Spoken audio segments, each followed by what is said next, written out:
ঠিক এমন এভাবে তুই থেকে যা স্বভাবে আমি বুঝেছি ক্ষতি নেই আর তুই ছাড়া গতি নেই ছুঁয়ে দে আমন ফুটে যাবে ফুল ভিজে যাবে গা কথা দেওয়া গেলে যাবি চোখের বাইরে না ছুঁয়ে দে আমন ফুটে যাবে ফুল ভিজে যাবে গা কথা দেওয়া গেলে যাবি চোখের বাইরে না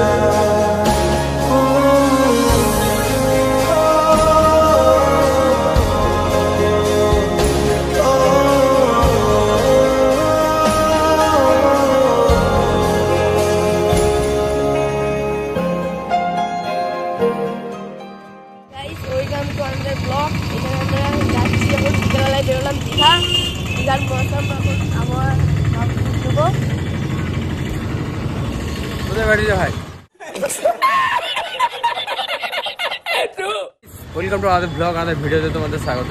এখন আছি না এই তো একটুখানি হেঁটে চলে যাবো।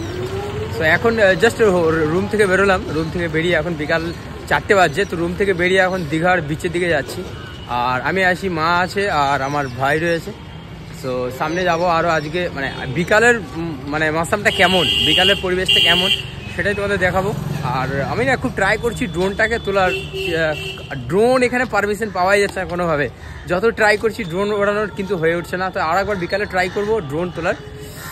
সো এখন যাই, আমার যেখানে রুম নিয়েছিলাম সেখান থেকে 1.1 কিলোমিটার, অ্যাপ্রক্স 1 কিলোমিটার হবে, মানে দীঘা বিচ থেকে আমাদের রুম। রুমের খরচা তো খুব কমই ছিল, খুব বেশি ছিল না। তো এখন বিচের দিকে যাচ্ছি। তো যাই, ওখানে না গেলে তো বুঝতে পারবো না। ওখানে যাই, তারপর দেখা হচ্ছে। দীঘা যাওয়ার পথে জিনিস তোমাদের দেখাই এসে এক্সেল সুপার 100, এগুলো কিন্তু তেল সার্ভিস ভালো। এখানে কিন্তু ফুচকা, দারুণ আইডিয়া, ভালো আইডিয়া এটা।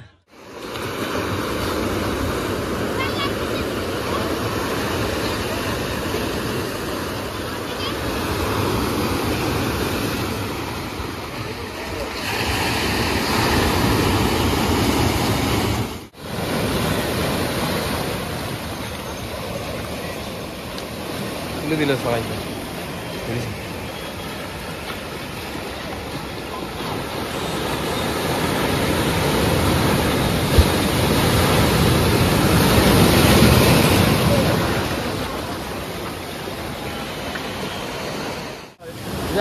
সমুদ্রের মজা নিচ্ছি, দারুণ প্রকৃতির কাছে কিন্তু আমরা সবাই সবসময় হেরে যাই। প্রকৃতির কাছে প্রকৃতির মজা নিতে জানতে হবে।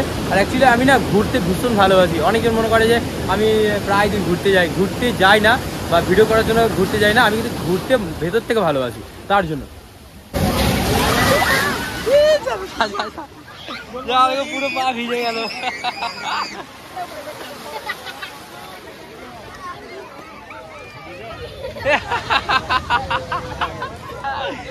তুই ভালোই আছো বলো? হ্যাঁ, দেখো কি অবস্থা। মা এটা নেবে, এটা হচ্ছে চুলের এটাকে কি বলে? মাথার ফুল বলে না, এটাকে মাথার ফুল বলে। এটা পছন্দ হয়েছে মায়ের। এখানে আরো অনেক রয়েছে, এগুলো 20 টাকা করে দাম। এটা 20 টাকা, এটা বেশ যথেষ্ট ভালো। এটা একটা মা নিয়েছে, আরো অনেক কিছু দেখছে কি নেওয়া যায়। তোমাদের দেখায়, এটা হচ্ছে পাখা, অনেকে গরম করে তো, হাত পাখা বলে এটাকে। দারুণ জিনিস। এই দেখো, এটা জাস্ট এইভাবে বাটন করে এরকম প্রেস করবে, এই যে ভালো হাওয়া দিচ্ছে। কিন্তু এটা 25 টাকা দাম, 40 টাকা দাম, সরি এটা 40 টাকা দাম আছে। তো এটা দুটো নিয়ে নেবো। এটা আমার ভাইও একটা নেবে। এটা হচ্ছে হ্যাঙ্গার টাইপের, এখানে ফোন রাখতে পারবো। আর এখানে দেখো এই দিকটা, এটা দাম আছে 70 টাকা, আর ডিসকাউন্ট করে মোটামুটি 60 টাকা নামবে।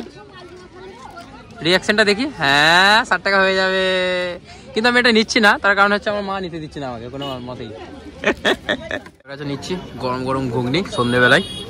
এটা ঘুগনি না হলে ঠিক হয় না। আর এখানে আমার ভাই,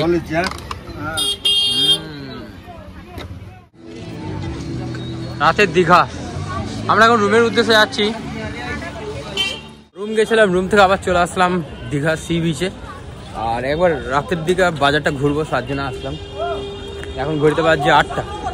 মোটামুটি 9টা নাগাদ আমরা আবার রুমে চলে যাব, ওখানে গিয়ে ডিনার করে তারপরে কাল সকালে উঠে বাড়ি যাব। এখানে দেখো খাবারের স্টকগুলো তোমাদের দেখাই, ইউনিক খাবারের কালেকশন রয়েছে। মানে কত রকমের খাবার আছে মোটামুটি? তাও 50 রকমের হবে খাবার আছে, 50 রকম। ওই যে খাজা থেকে শুরু করে লাড্ডু। আমরা কোন জিনিসটা নিয়েছি? আমরা এটা নিয়েছি। এত কম, মানে এত টাকা কম দেয়, এটার দাম 10 টাকা। এটা হচ্ছে নারকেলের খাজা। এটা কেমন লাগছে খেতে? ভালো তো? ভালো। আমিও ফার্স্ট টাইম খাচ্ছি। চাবি রিংয়ের নাম লেখা হয়, চাল, বাদাম, এলাচের উপরে নাম লেখা হয়। দারুণ ব্যাপার তো। আমি প্রথম এরকম দোকান দেখছি যেখানে চালের মধ্যে নাম লেখা হয়। তাছাড়া অনেক কালেকশন রয়েছে এখানে। চাবি রিং, আই লাভ দীঘা, এই যে স্টোর। ভেতরে যাব, চলো। সেই লেভেলের কালেকশন রয়েছে সব। এখান থেকে বেরিয়ে যাবো এরপরে। কি নিলে এখান থেকে? কই? আচ্ছা চলো, আমরা এখন সামনে দিয়ে আবার রুমে যাব, তারপরে রুম থেকে। ঠিক আছে, তো দীঘা স্টেশনে চলে এসেছি। আর দীঘা স্টেশনে 5টা 45-এর ট্রেন আছে। তো এখন বাজে 5:30। ওই 5টা 45-এর ট্রেন ধরে আমরা যাব পাঁশকুড়া থেকে ফের আমরা ট্রেন ধরে যাব হাওড়া। একদম ভেতরে প্রবেশ করেছি, দারুণ কিন্তু। কেমন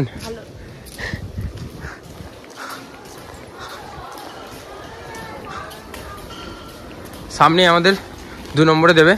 5টা 45-এর ট্রেন আছে, সবাই যাচ্ছে ট্রেন ধরার জন্য, আমরা যাচ্ছি। এই যে বাই দীঘা। 5টা 46 বাজছে। আমরা দীঘা স্টেশনকে পার করে আমরা বর্ধমানের উদ্দেশ্যে, অর্থাৎ হাওড়ার উদ্দেশ্যে যাচ্ছি। এখন তার কোনো ভিডিও করবো না, একদম দেখা হবে হাওড়ায় গিয়ে। আগে পৌঁছে হাওড়া, তারপরে দেখা। এখন হচ্ছে হাওড়া স্টেশন, এখন ঘুরতে পারছে 10:30। মানে আমরা সকালে চেপেছিলাম 5টা 45-এর ট্রেনে চেপেছিলাম, এখন 10:30 কাছাকাছি নামলাম। 11টা 22-এর ট্রেন ধরে আমরা বর্ধমান যাব। আর ভালো জার্নি হয়েছে, চোখে দেখে বুঝতে পারছো। আর এদিকে আমার ভাই। এই কেমন জার্নি ছিল? হ্যাপি জার্নি ছিল। ঠিক আছে, বর্ধমান স্টেশনে নামলাম। এখন ঘুরতে পারছে দুপুর 2টো। মানে সেই সকাল 5টা 45-এর ট্রেন ধরেছি দীঘায়, আর এখন বর্ধমান নামছি 1টা 53, মানে প্রায় 2টোর কাছাকাছি। সে এখন বাড়ির দোষে রওনা দেবো। আর এই ভিডিওটা বেশি লং করবো না। সো থ্যাংক ইউ সবাইকে। দেখা হবে তোমার সাথে নতুন ভিডিওতে। Stay tuned. Thanks for watching this video. Love you, keep supporting me. Be for Biplab. আচ্ছা, থ্যাংক ইউ। আসছি। আচ্ছা, থ্যাংক ইউ।